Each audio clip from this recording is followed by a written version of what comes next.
Hey everyone, thank you so much for taking the time out of your day to come and join this webinar. My name is Karan and I'm going to be talking today about how to onboard and add value to your team. And if you want to shoot me a tweet or something as you're watching this, or if you have questions afterwards, I recently made a Twitter account, so go ahead and give me a follow at Mathur_. So a little bit about me. I recently joined YouTube about 4 months ago, and I'm a product manager there on search and discovery for kids. And the way I like to talk about search and discovery is imagine that you're the owner of a store, and you get to put what's right at the front at the entrance, and you want people to see and engage with, and what's some of the stuff you want to hide in the back. And so similarly for us, working on promoting safe, high quality, fun content for kids, and demoting some of the other content that might not be as appropriate. Before joining YouTube, I was at Intuit, specifically working on QuickBooks. I joined through the rotational product manager program right out of school. And as a result, I was able to rotate across a bunch of different teams on QuickBooks and learn from extremely talented leaders. And so I was lucky enough to be on our mobile invoicing team, our conversation AI team, and work on our small business lending product. As for me, I grew up in St. Louis, Missouri, so I'm from the Midwest, and I grew up there my entire life before coming out to the Bay Area, where I went to Stanford, and I graduated a few years ago in 2017. And when I'm not working and I have free time, I really like following the NBA. So I'm a big Golden State Warriors fan, big Kevin Durant fan. Absorbing comedy in all forms, whether that's through stand up or just through funny articles or tweets and things like that, and eating and cooking new things. So just kind of exploring what's out there in the kitchen. So what I'll do is I'll kind of start off with a statistic for you guys. I know that a lot of statistics you can't trust, but I think this one you can. And it's that 100% of PMs start on a new team or project at some point in their career. And this is true if you're joining a big company, a small company, or starting your own project. Every person is going to go through some sort of change, whether it's through the project you're on or the people you're working with. And so really being able to onboard quickly, build that context, get accustomed to that new team, and start adding value right away is something that every single PM or someone breaking into PM can learn from.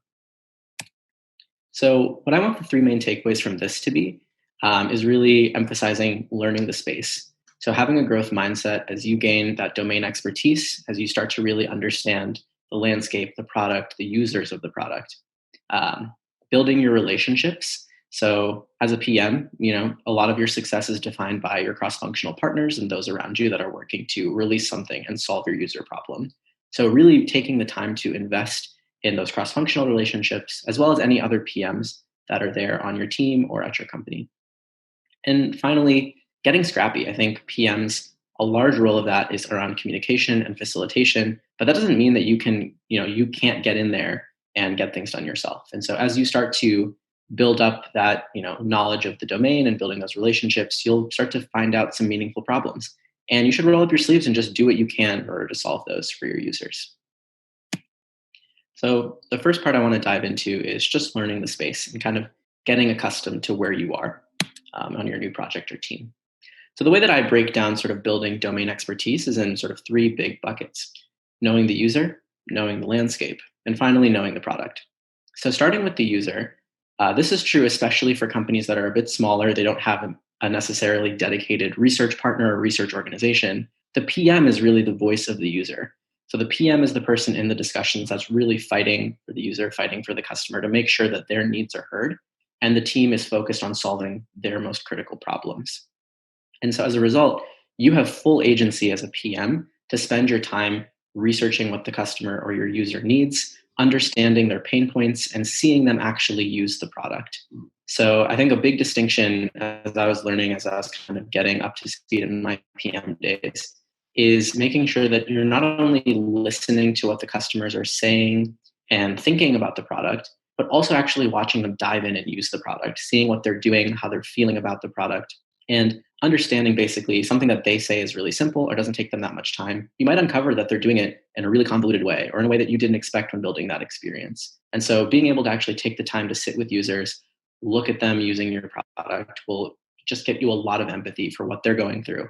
And you'll be that person in the room when you're deciding what to prioritize and what problems to solve. And to kind of learn about the users, there's a lot of qualitative approaches that you can use, such as talking to them, doing surveys. At Intuit, we had something called Follow Me Homes, where we'd actually go to their place of work and see the small business users and customers that were our users using QuickBooks, our product. But there's also quantitative data. So, don't be afraid to kind of dive in and see how are people using it. There's no such thing as an average user. So understanding what niches or pockets of users are doing in your product, or that's usage data or trends, you'll really start to get a big picture and a complete picture about how users are using your product. So the next bucket is knowing the landscape.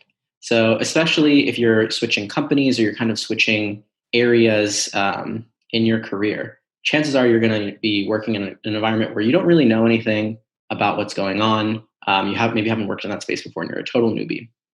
And so for anyone, whether you're a seasoned vet in the area or you're someone who's brand new, taking the time, especially early on when you're not too busy, to research your competitors and just the overall industry landscape is huge.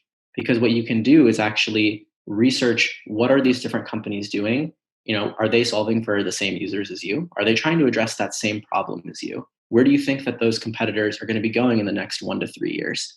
And then as you're kind of doing that research, you can start to explore, as you start to have more conversations with people, as you start to understand the company, where is your competitive advantage? And thinking about that from a business perspective and as well as a product perspective. And if you can do that as you start to kind of research and synthesize information about who all is out there, what they're trying to do, as well as what makes your team special, you should be able to pitch, why your team is the best equipped to succeed at solving your user's problem compared to all of those other competitors out there. And that'll give you a really good position as you start to define strategy and roadmap and just tying back, what you're doing that's unique to your team or your company. And those advantages can be based on your business model. It can be based on an ecosystem advantage, but especially as you're new, just really understanding the field on which you're playing and sort of where you are the most likely to succeed based on your team and your organization.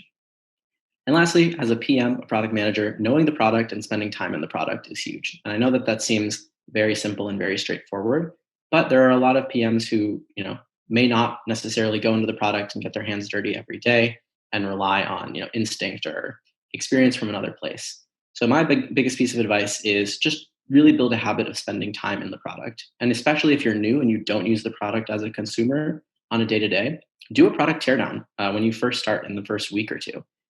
With your fresh eyes, you'll be able to see things that you're really excited about, as well as things that really frustrate you. And it'll just build that empathy for the users that are actually using your product. And even as you start to, settle in and become a little bit more acclimated to your working environment or your new team, I think building that habit of going into the product, whether it's just to test changes or just to see how, the piece of the puzzle that you're working on fits together with other teams, is incredibly useful and critical when you're thinking about, making decisions, building principles, figuring out what your users are going through, because you'll be able to see how everything fits together. Now, as you're kind of exploring building this domain expertise, the best way to do that is to ask questions. And as a PM, you're working across so many different functions, and you'll be working with designers, engineers, business ops people, strategy, partnerships. And so all of these different groups, they are defining and approaching problems in a completely different way. Even though you're all working towards the same goal, there might be different altitudes or heuristics or just different things that they care about in their function. And so for you to really understand the full scope and magnitude of a problem, it's important for you to be able to speak that language and ask those questions to all of those different functions. There are questions and things that engineers might really care about for your project that the designers don't really care about, and they might be focused on something completely different. And so by asking questions, it's the best way to learn and understand all of those complexities across everyone that you're working with. And this last bullet, which is the best piece of advice I got from my first manager, which was asking questions is just half the battle. You have to give yourself time to think as you absorb the material. That means gathering your information and making sure that you can organize it in a way that's meaningful for you. And as a result, when you're starting to form your point of view, it'll be super critical for you to understand and organize all of that information from those questions you're asking to determine what's important and relevant and what's not. And as a PM, I think the big takeaway is that asking questions, it really helps you flex that muscle and develop your opinion. I think one of the biggest mistakes that new PMs can make on a team is not having an opinion and staying silent because they're afraid to speak up, because they're afraid they don't know enough in the room to kind of express their opinion. But it's better to be vocal and be wrong and learn from that than to stay silent. That means that you're engaging. It means that you really value what's going on and you're actively trying to, make your voice heard. So having a point of view that's backed by not only your instinct, but also data from asking questions and doing your own research is huge when you're making those decisions and you're developing those durable principles as you're starting to build out your feature or your product or whatever work stream that you're doing. So the next part in terms of onboarding is building those relationships. And so here you can see that the PM is sort of sitting in the middle of a bunch of different domains. You can see that the PM will work potentially with all of these people, whether it's legal, biz ops, data, engineering, UX, or if you're on a smaller team, these roles might not be as formal. And so the PM might actually wear a bunch of these hats and kind of drive that project forward to success and doing whatever it takes. And so as you can see, the PM sits across a bunch of different organizations, a bunch of different functions, and the PM needs to be able to speak fluently, not only with those specific functions, but be able to express those ideas and synthesize them when speaking to multiple groups at the same time. And it just kind of highlights the point that PMs, we're the generalists in a room that's full of people that are specializing in their discipline. So as a PM, you're never going to be the expert in the room when it comes to design patterns or best engineering practices. But that doesn't mean that you shouldn't have an opinion. Rather, you should be able to speak across those disciplines, understand what's important in that specific situation, and be able to help problem solve across these different functional groups that you're working on. And so in order to find out what's really important to your team and what's important to these specific functions, setting up some, one-on-one coffee chats. I know because a lot of us are virtual right now that we can't necessarily go on a walk or have coffee together, but still, just taking the time, putting some time on someone's calendar, especially with your cross-functional partners that you're going to be working with for an extended period of time, and just getting a better sense of their role, what their style is, and ultimately trying to define what your working relationship will be. And as I mentioned before, PMs will often wear multiple hats. So if you're on a team that doesn't have a dedicated design partner or doesn't have a dedicated marketing partner, and this is especially true at startups and smaller companies where they can't afford to necessarily hire out these explicit functions. So the PM kind of has to take that role on. Don't be shy about asking for advice. Again, you're a generalist. They hired you to make sure that, because you can flex across all of these disciplines. So don't be afraid about asking questions and speaking up to people who are in those disciplines and just asking for their advice on how to best wear that hat. And ultimately, because the PM sort of flexes across all of these disciplines, I think a common misconception is that the PM is always the owner of a decision to move forward. And I think it generally does fall on the PM to make a lot of the decisions, but I qualify that with saying that a lot of the times they don't always own the decision. And what the PM can always control really is the pace and the quality of a decision. And so in order to kind of figure out when you need to make a decision by, how durable is that decision? Is there some flex later on? How in-depth does this need to be? That's where the PM really comes in. And you really want to lean on those cross-functional partners because they're going to help you make the most informed decision, especially as it pertains to their domain. So if it's a technical dilemma that you're having or a user experience or design dilemma, don't feel the pressure to make that decision by yourself. Really lean on your partners cross-functionally, and they will really value that you're taking their input when doing what's best for the user. And finally, with your team, there comes an aspect of trust, especially as you're new, and you want people to really value your opinion and know that you're showing up for them and trying to do what's best, and that you're taking it seriously, that you're coming in and not pretending like you know everything right away, but rather leading, with humility, showing intention, making sure that you're a reliable figure on the team, and you're empowering everyone to, be their best selves in order to create team trust and cohesion. So those four big buckets are kind of how I view building trust with your team. We can kind of go in detail a little bit on each of those. So with humility, I think it's the most important one, especially as someone who's new on a team. You want to make sure that you're leading with humility and curiosity, asking a lot of questions, not claiming to already be the expert, but really just trying to focus and understand what's going on and where you can best add your value. Another thing is just understanding and accepting that as a new person, as a PM, asking a lot of questions, you're going to be put in positions where you might have to give your input, make a decision, or share something where you might not have all of the knowledge you want. And you're going to mess up. And so rather than, tiptoeing around avoiding mistakes, just own it. Own the fact that you're going to mess up, fail fast, ask for feedback. And again, just be humble and curious and willing to learn and engage so that you can, avoid that mistake in the future.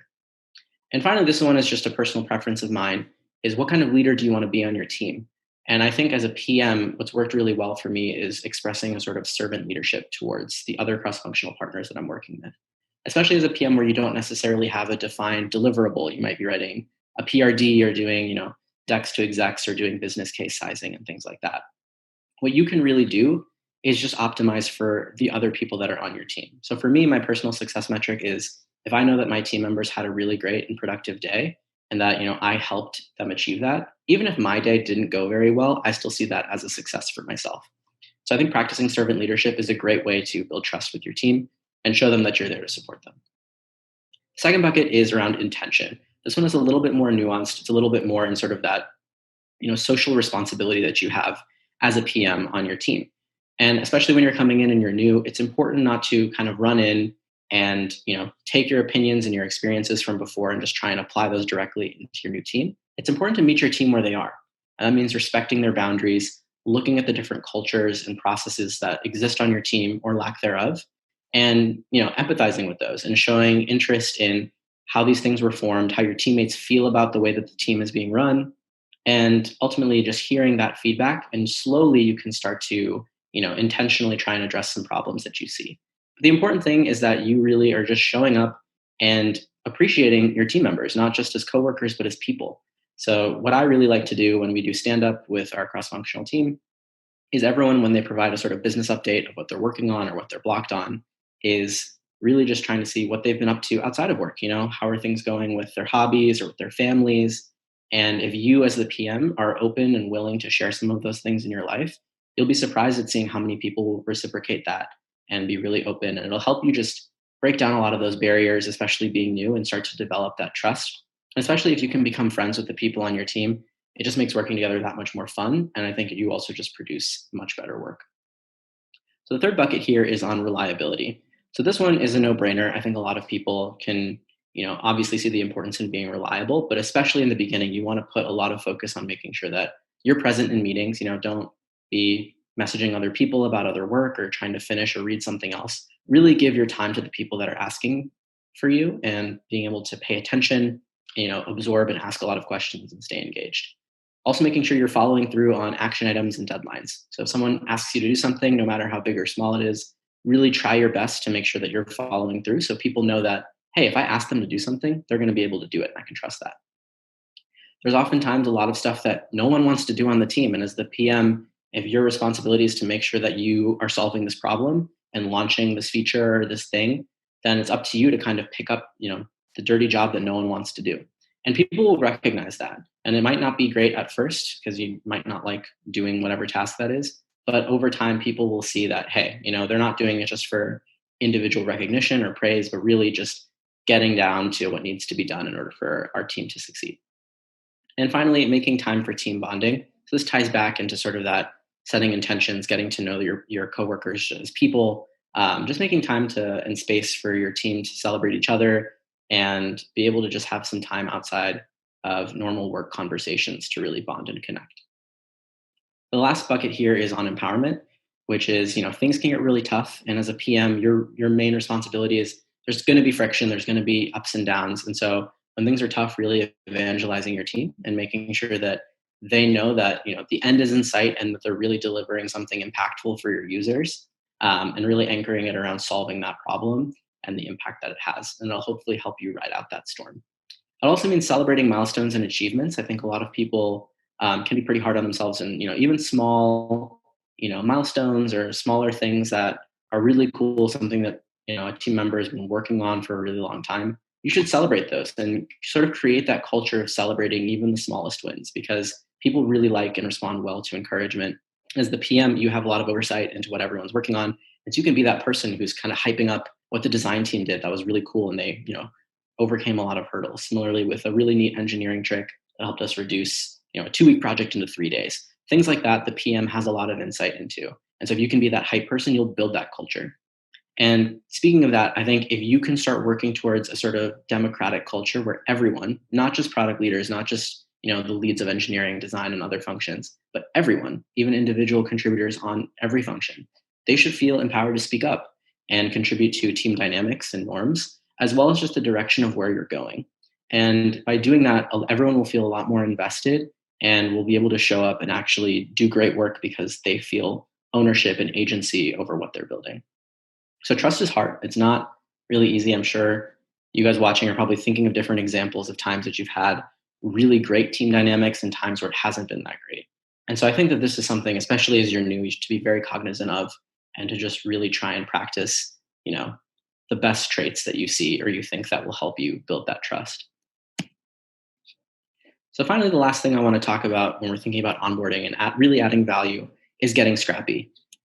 And so as you're looking and you're talking to different people on your team and you're going into the product, you're learning about your users, it's important that you're also communicating with your manager and developing a plan. So your manager or whoever hired you or whoever brought you onto the team, they should have a clear understanding of what your role is within your team and the organization. And so you should really leverage how they see your impact and work to make sort of smart goals for onboarding in sort of different phases. So, as you start, what are things that you should be able to do in 30 days? What are things that you should be able to do or accomplish in 60 days, in 90 days? And so it's a really good way of kind of chunking out what is expected of you and what's not in a sort of time boxed horizon. And really, your manager should be there to, if there's any sort of questions that you have about the organization, who do I talk to get this done or who owns this? Your manager should be able to point you in the right direction. If there's any sort of escalations or issues with another team, you should be able to kind of report that up really quickly so you can get that resolved. And finally, just getting feedback, making sure that your PM craft is continuing to get better and seeing what your impact on the team is like. And so this one is especially true for people who, are kind of unsure, maybe nervous to talk to their manager, or they're getting a new manager when they onboard onto a new team. The biggest piece of advice I can give you is that managing goes both ways. You're not just sort of the recipient of this coaching or whatever. You're also expected to coach up and make sure that you're being vocal to your manager about how you like to work. What are some management styles that you've worked really well with in the past? What are some that you don't really appreciate? And the ultimate goal there is to establish a mutual connection and feedback cadence, something that works for both of you. So you understand, without feeling sort of nervous or sort of pressured, that you understand exactly what they're asking from you and you know that you can communicate with them what you need from them. So as you're continuing to kind of have these conversations with your manager, with your cross-functional team, as you're learning about the product in the space, you should start keeping track of some of the issues that you're going to see. And the big thing here is that those issues might not just be in the product. They might be within your team. They might be within the organization and some of the processes that you have during the product lifecycle. And just keep track of those, keep a note or a list, and just constantly be looking through that list and prioritizing those issues and problems by the impact that they have on your team or to your users. And then once you kind of have prioritized them that way, start adding some sort of, complexity or sort of how tough would this be to solve or tackle? And the big question that you should be able to ask yourself is, what's the simplest, most impactful thing that I can do in a week or 3 days or a month? Some sort of designated time box where you can see what's the maximum amount of impact I can have on this team in this amount of time. Once you've figured out those one, maybe two things, set a goal for yourself. Make sure to time box that. By the end of the day on Friday, I should have mocks of this thing done to show to, the design team or to show to my manager or the engineering team. Whoever that may be, if you set outcome-driven goals for yourself based on a prioritized list of what you want to accomplish, you'll be able to measure your progress and start adding value immediately.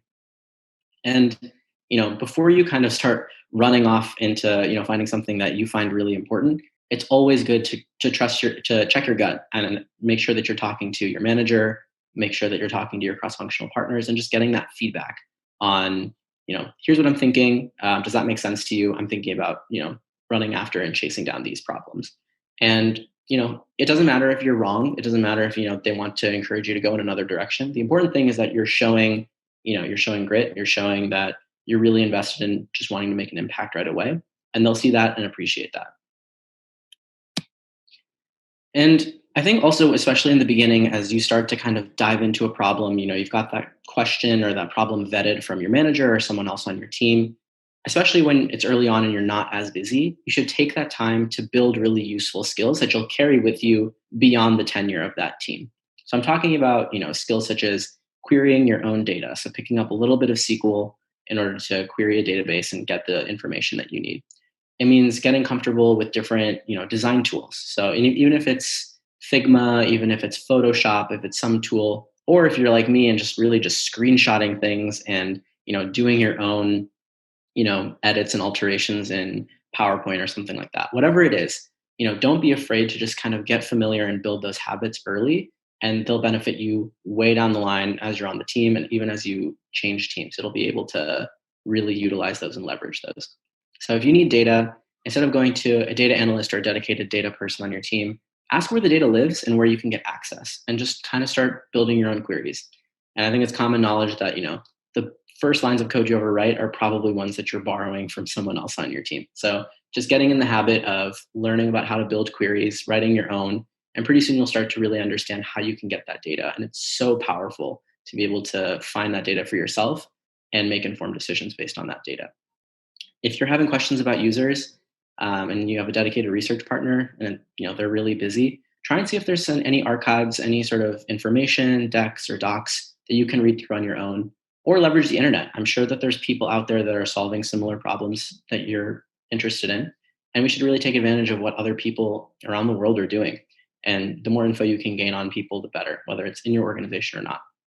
And again, if you want to bring a new idea to life and you have an idea in your head of a design, but you don't have design resources or bandwidth, building low fidelity mocks yourself is super simple, whether it's just sketching something on a whiteboard, screenshotting in the product and adding little text boxes, just kind of outlining a flow diagram by yourself. These are all things that PMs can do. And it's not about how good it is or how high quality it is, but really it's just on communicating your thought process and your ideas with your partners and then working with them to make those things happen.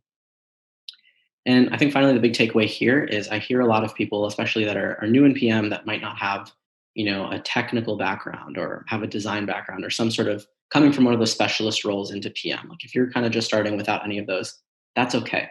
I think it doesn't really matter if you're technical or not, but rather what people are looking for and where you'll really start to separate yourself out is by showing curiosity and being willing to learn and fail and try again and showing that grit of not letting, these things kind of get in your way from making progress. That to me is way more valuable of an asset than having experience in computer science or in, data science or graphic design or anything like that. I think it's just being able to show up and persevere and make sure that you're getting things done and solving those problems. All right, so those are the three main ideas that I wanted to share today. And finally, I just wanted to say thank you so much for coming to this webinar. I know with COVID and with everything that's going on, it can be really difficult to focus and take that time. So I appreciate you showing up. And yeah, if you have any questions, feel free to send me a message on Twitter or, you know, just try and engage in the comments or something like that. And yeah, thank you so much again.